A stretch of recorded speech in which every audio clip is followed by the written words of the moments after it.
Students, तो आज हमारा टॉपिक है कोऑर्डिनेशन कंपाउंड में नोमेनक्लेचर के बाद आइसोमर का। आइसोमर एक्चुअली में क्या है? ये है एक ग्रीक लैंग्वेज वर्ड।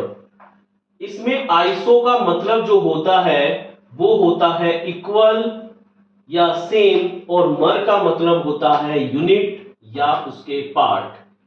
तो मतलब आइसोमर का मीनिंग है कि जिसके अंदर मॉलिक्यूलर फॉर्मूला हमारा सेम रहे कंपाउंड का, लेकिन आप उसके डिफरेंट डिफरेंट स्ट्रक्चर ड्रॉ करें तो उसे हम बोलते हैं आइसोमर, और इस फिनोमिना को बोलते हैं आइसोमेरिज्म। तो ये आइसोमर हमारे पास दो टाइप से होते हैं, एक होता है स्ट्रक्चरल आइसोमेरिज्म और एक होता है स्पेस आइसोमेरिज्म। आज हम बात करने वाले हैं सिर्फ और सिर्फ स्ट्रक्चरल आइसोमेरिज्म की। स्ट्रक्चरल आइसोमेरिज्म में क्या होता है कि आपको डिफरेंट डिफरेंट स्ट्रक्चर मिलते हैं किसी भी कंपाउंड्स के, तो उसे हम बोलते हैं स्ट्रक्चरल आइसोमेरिज्म। अब ये स्ट्रक्चर आइसोमेरिज्म है हमारे पे चार टाइप से। पहला है जो हमारे पास वो है आयनाइजेशन आइसोमेरिज्म। आयनाइजेशन आइसोमेरिज्म इसके नाम से ही कंफर्म हो रहा है कि आयंस, कि अगर आप किसी कोऑर्डिनेशन कंपाउंड को किसी सॉल्यूशन में ऐड कर रहे हो तो वो हमें क्या दे? डिफरेंट डिफरेंट आयंस दे, तो उसे हम बोलते हैं आयनाइजेशन। जैसे फॉर एग्जांपल अगर हम बात करें कि हमारे पे ये कंपाउंड है इस तरह से, ये, और यहां पर अगर आपके जो काउंटर आयन यानी आपका ये क्लोरीन और ये सल्फेट अगर ये पोजीशन चेंज कर रहे हैं, कैसे कि फॉर एग्जांपल यहां पर सल्फेट अंदर आ जाए और क्लोरीन आपका बाहर चला जाए, तो क्या हुआ? आयंस ने अपनी पोजीशन चेंज कर ली। कॉम्पोजिशन सेम है, कॉपर है, एमीन है, क्लोरीन है, सल्फेट है, सिर्फ और सिर्फ हुआ क्या कि ये क्लोरीन बाहर चला गया और ये सल्फेट अंदर आ गया। तो इस तरह के जो कंपाउंड जो आयन की पोजीशन को चेंज करते हैं उन्हें हम बोलते हैं आयनाइजेशन आइसोमेरिज्म। आयनाइजेशन के बाद हमारे पर सेकंड नंबर पे है वो है हमारा हाइड्रेट आइसोमेरिज्म।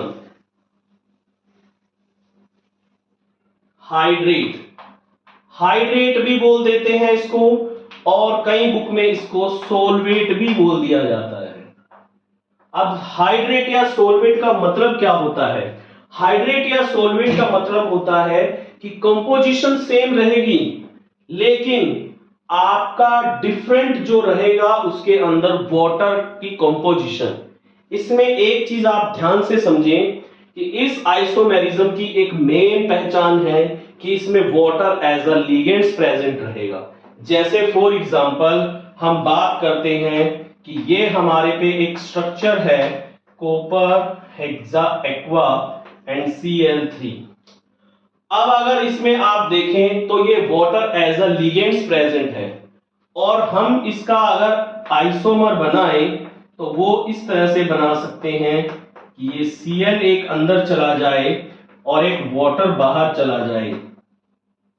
तो देखें यहां पर क्या हुआ, 6 वाटर थे, Cl3 बाहर 3 थे, एक क्लोरीन अंदर चला गया और एक वाटर बाहर चला गया। ऐसे आप इसको इस तरह से भी कर सकते हो कि CuH2O4 एंड Cl2 एंड ये 2H2O डॉट Cl। यहां पर हमने क्या किया, एक वाटर के मॉलिक्यूल को और बाहर लेके चले गए और एक क्लोरीन के मॉलिक्यूल को अंदर लेके आ गए। तो यहां पर अगर आप बात करें तो आप बोले कि सर ये तो आयनाइजेशन की तरह भी है, तो बिल्कुल है। तो हाइड्रेट आइसोमेरिज्म में आप आयनाइजेशन के भी एग्जाम्पल को लिख सकते हैं। अब एक्चुअली में होता क्या है इससे कि जब ये आयंस अपनी पोजीशन चेंज कर लें तो इन आयन की पोजीशन चेंज करने से होता क्या है, इसकी पोजीशन चेंज करने से आता है इनके कलर में डिफरेंस। अगर आप कलर की बात करें तो ये जो आपका कंपाउंड है जिसमें वाटर के 6 मॉलिक्यूल हैं और Cl3 बाहर है, ये हमें देता है वॉयलेट कलर। क्या देता है ये हमें? Violet colour. और अगर मान लीजिए एक H2O बाहर चला जाए और एक क्लोरीन अंदर आ जाए तो ये हमें देता है डार्क ब्लू कलर या ब्लू ग्रीन, सॉरी, ये हमें देता है ब्लू ग्रीन। ये देगा फिर आपको ब्लू ग्रीन इस तरह से। और अगर थर्ड कंपाउंड में आप देखें उसमें 2H2O है तो फिर ये हमें जो कंपाउंड का कलर मिलेगा वो मिलेगा डार्क ग्रीन, डार्क ग्रीन। तो इस तरह से अगर आयंस अपनी पोजीशन चेंज करते हैं अंदर और बाहर तो इससे उनके कलर की प्रॉपर्टी पे इफेक्ट पड़ता है। तो ये मैंने आपको आयनाइजेशन और हाइड्रेट आइसोमेरिज्म के बारे में बताया। और इन दोनों को साथ में बताने का रीजन ये भी है क्योंकि hydrate isomerism is also example of ionization isomerism. अब हम बात करते हैं थर्ड की। थर्ड पे हमारे पास आता है लिंकेज आइसोमेरिज्म। लिंकेज, तो देखिए लिंकेज आइसोमेरिज्म क्या है बच्चों? लिंकेज में हमारे पास सिंपल और सिंपल एक बात रहेगी क्या कि लिंकेज आइसोमेरिज्म जो होंगे वो कौन से कंपाउंड के लिए रहेगा? जिनमें आपके पास एम्बिडेंडेट लिगेंड्स हो। क्या हो? एम्बिडेंडेट लिगेंड्स। अब एम्बिडेंडेट लिगेंड्स मैंने आपको बताया भी था कि ऐसे लिगेंड्स जो होते तो यूनिडेंडेट हैं लेकिन उनके अंदर जो कोऑर्डिनेट करने के लिए एटम होते हैं वो एक से ज्यादा होते हैं, तो उन्हें हम क्या बोलते हैं? एम्बिडेंडेट लिगेंड्स। फॉर एग्जांपल आपको मैंने बताया था HCl, आप इसको चेंज करके क्या लिख सकते हो? NCS। एक आपके पास होता है निट्रो NO2, इसको आप क्या लिख सकते हो? ONO। यानी फॉर एग्जांपल यहां पर आपका सल्फर कोऑर्डिनेट कर रहा है तो यहां पर आपका नाइट्रोजन कोऑर्डिनेट करेगा, यहां पर आपका नाइट्रोजन कोऑर्डिनेट कर रहा है तो इसमें आपका ऑक्सीजन कोऑर्डिनेट करेगा। तो ऐसे लिगेंड्स, ऐसे कंपाउंड जिनमें आपको ये एम्बिडेंडेट लिगेंड्स मिले तो उनको आप समझ सकते हो कि ये कौन से लिगेंड्स हैं, आपके कौन सा आइसोमेरिज्म है? Linkage isomerism. जैसे फॉर एग्जांपल अगर हम एक कंपाउंड की बात करते हैं तो इसमें आपके पास मान लीजिए ये कंपाउंड है हमारे पास इस तरह से, और हमें ये बोले कि ये कौन सा आइसोमेरिज्म है और इसके आइसोमर्स बनाए तो हमें साफ दिखा हुआ है कि ये क्या है? आपका HCN, that is a ambidentate ligands. और ambidentate ligand show linkage isomerism. और अगर आप इसको चेंज करके लिखें तो आप इसको लिख सकते हैं CrH2O5 NCS। तो ये जो कंपाउंड होते हैं इन्हें हम बोलते हैं लिंकेज आइसोमेरिज्म। तो बच्चों इसको नोट करते रहे, साथ ही साथ आपको समझ में भी आएगा। आपके पास 12th लेवल पर ज्यादातर जो लिगेंड्स एम्बिडेंट हैं वो इन्हीं में से पूछा जाएगा और यही दो मेन होते हैं आपके पास। नेक्स्ट हम बात करते हैं लास्ट की। तो लास्ट में हमारे पास आता है कौन सा? कोऑर्डिनेशन। इसे हम बोलते हैं कोऑर्डिनेशन या फिर इसे हम पोजीशन आइसोमेरिज्म भी बोल देते हैं। ये एक्चुअली में इसकी पहचान ये है कि ये आइसोमेरिज्म जो होते हैं ये हमेशा डबल ब्रैकेट कंपाउंड के लिए होते हैं। किसके लिए होते हैं? डबल ब्रैकेट कंपाउंड के लिए। यानी जिसमें दो ब्रैकेट के कंपाउंड आपको मिले तो समझ लीजिए वो कौन सा आइसोमेरिज्म है? Coordination isomerism. अब इसमें होगा क्या?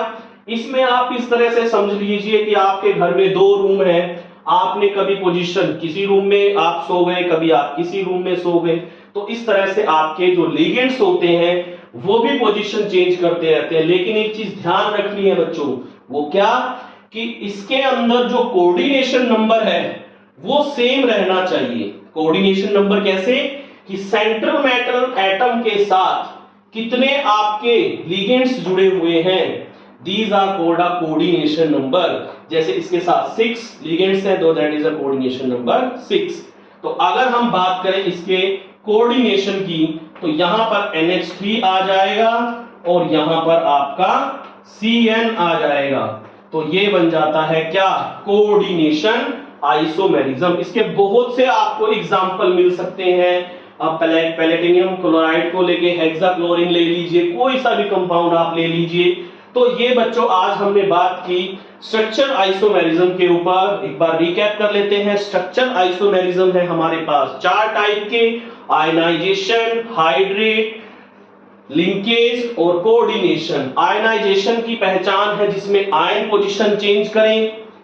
हाइड्रेट आइसोमेरिज्म की पहचान है जिसमें water as a ligands present रहे। और लिंकेज आइसोमेरिज्म जिसमें एम्बिडेंडेट लिगेंड्स रहे। और कोऑर्डिनेशन जिसके अंदर आपके डबल ब्रैकेट के कंपाउंड रहे। तो ये आपके पास है स्ट्रक्चर आइसोमर्स। तो बच्चों अगर आपको वीडियो अच्छी लगे तो आप इसे लाइक करें, चैनल को सब्सक्राइब करें और शेयर करें। और डेली रेगुलर आप क्लास ज्वाइन करें। हम डेली सिर्फ 5 या 7 मिनट के टॉपिक को उठाएंगे और हमारा यूनिट सिंपली वे में खत्म करेंगे। तो आप डेली जाएं, डेली आप क्लास ज्वाइन करें। अपनी वीडियो में आपको डेली अपडेट करता रहूंगा, तो आप ज्वाइन करें और अपना अच्छे से तैयारी करें। जिसको